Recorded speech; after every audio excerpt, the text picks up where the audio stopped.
Today I'm going to be showing you my winter barn routine. As you can see, it is very windy, so let's get going. Right now, due to Ontario's EHV1 outbreak, we have to dip our feet into a foot bath every time we come in. So with that out of the way, I head straight to the bathroom every single time to get changed, since I normally come right after school or work.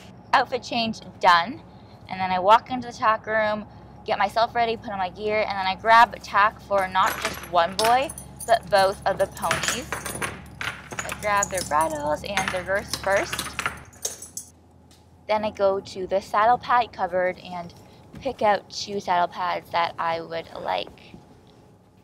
The last thing I take is my saddle because it's so heavy, and then I am ready to go and get my pony. Even though I'm not riding both at once, I always say hi to whoever I'm not riding so they don't feel left out, and then give them a little snuggle. So I almost always ride a Lotus first, which is what I'm showing you today. They both have like a chain and a lock, so I have to undo those first before I can get to them.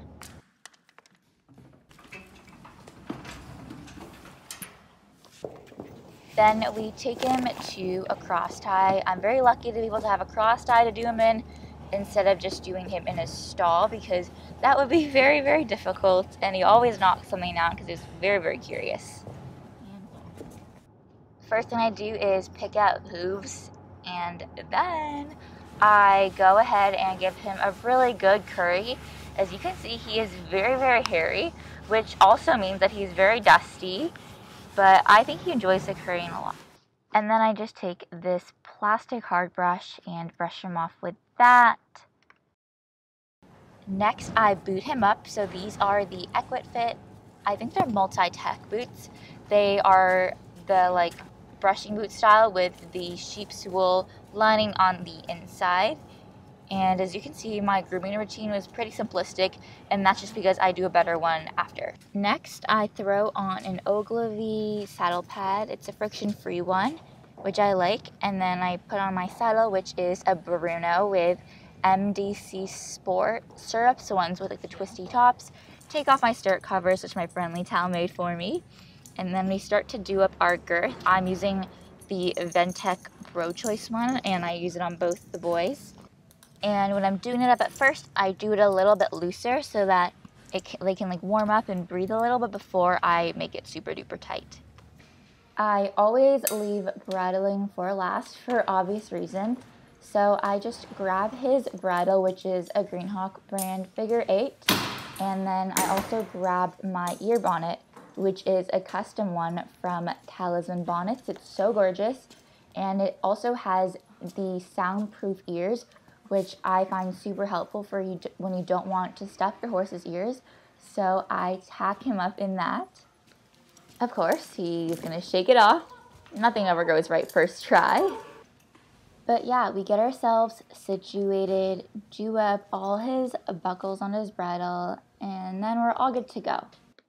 So I went for a ride. I didn't really get any videos, unfortunately, but he was a very good boy for it, and we had lots of fun. So now that we are back in the cross ties, the very first thing that I undo with Lotus is his bridle, and I just do that so then I can immediately put a halter on and then tie him up. Then I do the rest of him, so get all the other gear off, and then I just leave my saddle in the cross tie since I'm going to be using it next on 11.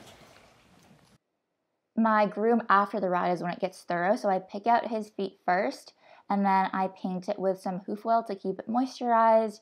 Then I go in with a curry, and you can see how much he loves it, and his goofy personality when you get that itchy spot. And then I go in with the hard brush to get all the dust off, which he also really enjoys. And then finally I go with a natural hair soft brush just to polish everything up. Then I play with him a little bit after he is groomed.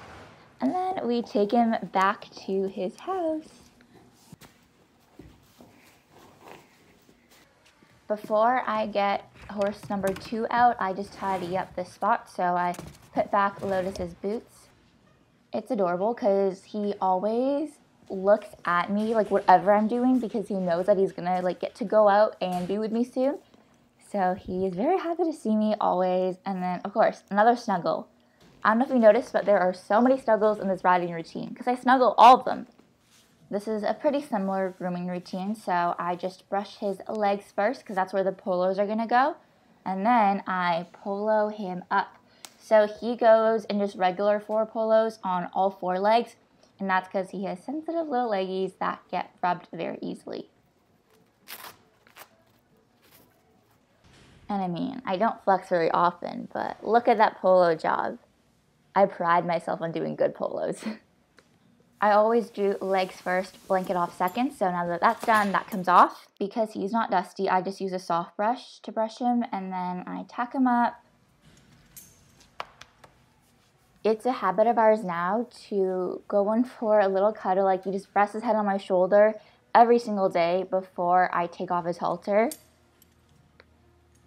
11 goes in just like a regular bridle from Bridles and Reins, which is a company from India. That one has a flash, but I took it off because he doesn't really need it, so he doesn't really go in it.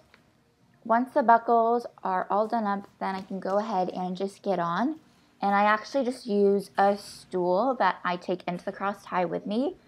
There's like 2 lying around in our barn, and I like to do that instead of going into the arena. It's just so much easier and actually saves so much time. Because like by the time you've walked to the arena, then your girth has loosened and you need to reset your saddle. So there is none of that when you have this solution.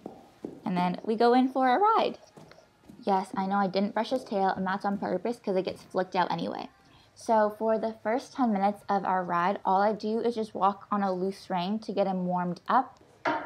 After he's all warmed up, we can go and do more of the real stuff. So in our trot, we've just been working on getting him to have more self-carriage and also push more from behind lately.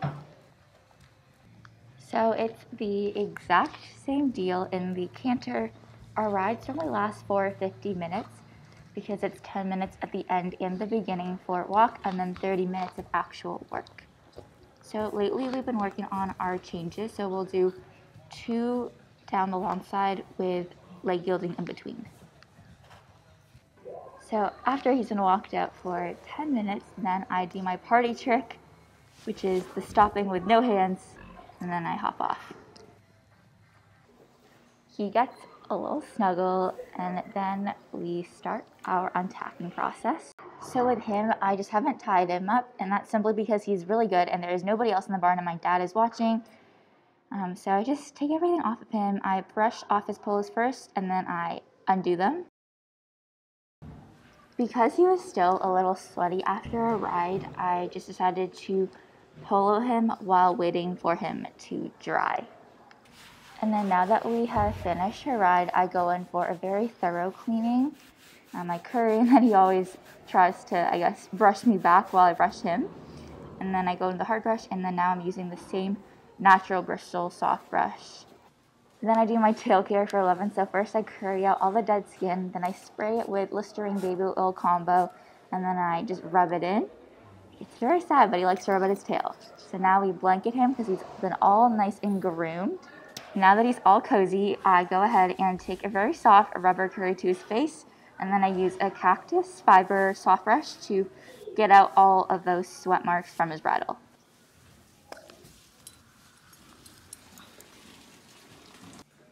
And then I start on my tack cleaning. So this water is very, very gross, so I'm going to head to the tack room and change it. I have to do this almost every time because people rarely change it. So then I fill it up with fresh, clean water and grab my stuff. So this is when I clean the tack from both horses all at once. So their bits, bridles, and also saddle. And the cleaner that I am using is the Christian Low Leather Care. It's my favorite thing ever. It works so well. It's pH balanced, and it even has tea tree oil to stop mold. So I use it every single day. Then I go ahead and just put everything back in the tack room. So since I'm almost always the last person there, I have to turn off all the lights. So I turn off the tack room lights, close the door, and then also turned off the arena lights. And then I also had to take down the garage doors for that so that bugs don't get in or the cats don't get out. Once I finish closing up shop, I then sweep my cross-tie area until it's spick and span. And then I just sanitize the counter, and then I let the cats out because they're in there during the day so they don't get loose. They're always very, very cute when I say hi. Then I turn off all the lights for the entire barn, turn the outdoor lights on, and then slam the door shut. So that was it for my routine. I really hope you enjoyed it, and I'll see y'all next time.